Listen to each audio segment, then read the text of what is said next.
শ্রীলঙ্কাতে ক্যান্ডিতে 100 করেছে, বাট তারপরে এই 100টা আমি বলবো যে right up there, because the way control করে যে ইনিংসটা খেলা, সো এটা খুবই ইম্পর্টেন্ট। এখন almost end of my career, তো every innings is very special for me.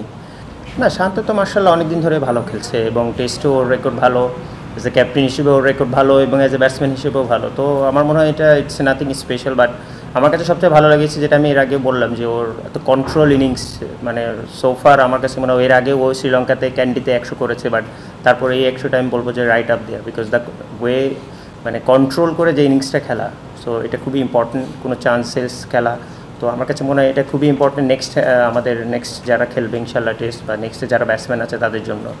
এবং সেখান থেকে বলবো যে সেলিব্রেশন এটা স্বাভাবিক, একটা আপনার মানুষের কেউ একটা বড় অ্যাচিভমেন্ট করলে এটা তো সেলিব্রেট করতে হবে, এবং সেটা ডেফিনেটলি আমার উপরে আরও রেসপন্সিবিলিটি বেশি বিং এ সিনিয়র প্লেয়ার।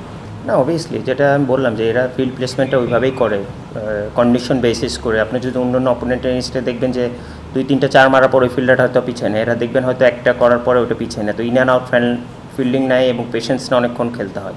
তো আমরা টিম মিটিং ওই কথাই বলেছি যে আমরা যেন ওই পেশেন্সটা যখন থাকবে আমরাও যেন ব্যাটসম্যানরা ওই পেশেন্সটা রাখি, এবং টেস্ট ক্রিকেটে আমি মনে করি যতই 4-6 খেলা হোক না কেন, এখন রিসেন্টে T20 বা হোয়াইট বলে আমার কাছে মনে হয় singles is very important. Rotate করতে থাকলে একটা বলারের জন্য প্রবলেম হয়, যেটা আপনার রাইট লেফট কম্বিনেশন থাকে, ফিল্ড চেঞ্জ করতে হয়। তো সেই থেকে বলবো যে singles is very very important, আর এই জন্যই ট্রেনিং করা লাগে যেন আমরা ফিট থাকি। না, স্পেশাল কিছু না, এখন almost end of my career, তো every innings is very special for me.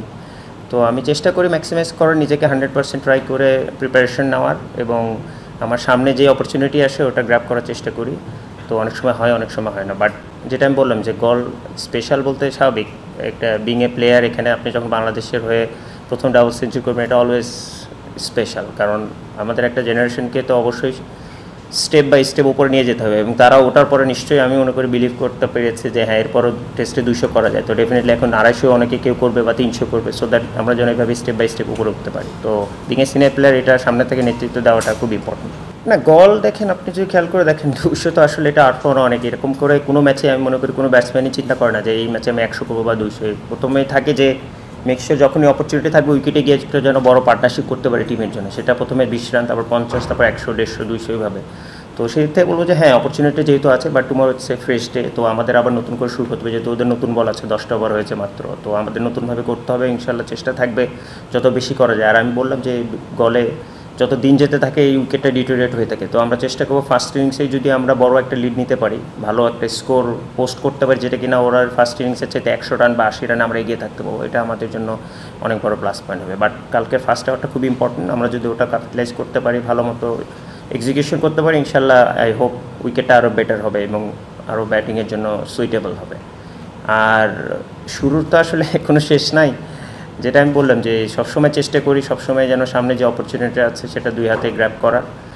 আর আমার একটা জিনিস সবসময় আমি বিলিভ করি যে ভালোর কোনো শেষ নেই। আপনি যদি 100 কেন, আপনি যদি 150, 200 এবং 250 এবং 300 করেন, ইভেন যদি 350 করে নট আউট থাকেন, হোয়াই নট। তো আমি মনে করি ভালোর কোনো শেষ নেই, বাট ওটার উপরে কষ্ট করে যেতে হয় এবং প্রসেসটা মেনটেন করতে হয়। তো এবং শুধু আমি না, আমি মনে করি আমাদের টিমের সবাই সেটা ফলো করার চেষ্টা করে। না, আমার মনে হয় এটা very early to say, but এটা বলতে পারেন যে স্বাভাবিক আমাদের রিসেন্ট সব দিক থেকেই পারফরমেন্সটা একটু ডিফিকাল্ট টাইম যাচ্ছিলো আমাদের, কারণ আমাদের বাংলাদেশ টিম যতটা ক্যাপাবল, যতটা ক্যালিবার আছে সেভাবে হয়তো বা তার এক্সিকিউশন করতে পারছিল না ডিফারেন্ট ফর্ম্যাটে। ইভেন আমরা টেস্টেও লাস্টে কটা ভালো খেলতে পারিনি, বাট এটা আমাদের একটা চ্যালেঞ্জ ছিল যেন আমরা ভালো একটা যে কন্ডিশনই হোক, মানে আমরা যেন ভালো স্টার্ট করি, সেটা যেন লং করতে পারি মেক শিওর। তো সেই দিক থেকে বলবো যে ফার্স্ট ডেটা ডেফিনেটলি আমাদের এমন চিন্তা থাকবে কালকে যেন ইনশাল্লাহ আমাদের দিনটা এটাও করতে পারি, 3টা সেশন থাকে মিনিমাম, যেন আমরা 2টা সেশন দিতে পারি, তাহলে এই গেমে আমরা অনেক দূরে এগিয়ে যাবো। না, অবশ্যই পার্থক্য বলতে কিছু না, আমি মনে করি যে ওইটাও আমরা খুব ভালো একটা,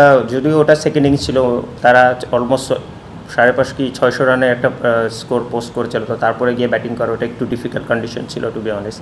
আর এই দিক থেকে বলবো যে আমরা এটা খুবই লাকি যে এত ভালো উইকেটে আমরা টসে জিতেছি এবং ভালো ব্যাটিং করার সুযোগ পেয়েছি, কন্ডিশনটা সবচেয়ে বেস্ট এখন। তো সেই থেকে বলবো যে অবশ্যই, বাট তারপরও আপনাকে প্রতিটা বল ওইভাবে করেই মনোযোগ দিয়ে খেলতে হয় এবং যত্ন নিয়ে খেলতে হয়, নাহলে আসলে test cricket is very difficult. আর অন্য দিক থেকে যদি বলি যে অবশ্যই এটাই ভালো লাগার বিষয় যে যেখান থেকে আমি শেষ করেছি অ্যাটলিস্ট সেইভাবে এক্সপেকটেশন মানুষের যদি থাকে, ওই জায়গা থেকে আমি শুরু করতে পেরেছি। তো ইনশাল্লাহ চেষ্টা থাকবে নিজেরটা যত বড় করতে পারি, আর অবশ্যই চেষ্টা থাকবে শান্ত, যেহেতু এখনও একটা 200 নেই, তো ডেফিনেটলি হোয়াই ডোন্ট 200, আমার মনে হয় 200, 250 যতটুকু করতে পারে এটা আমাদের জন্য প্লাস পয়েন্ট হবে।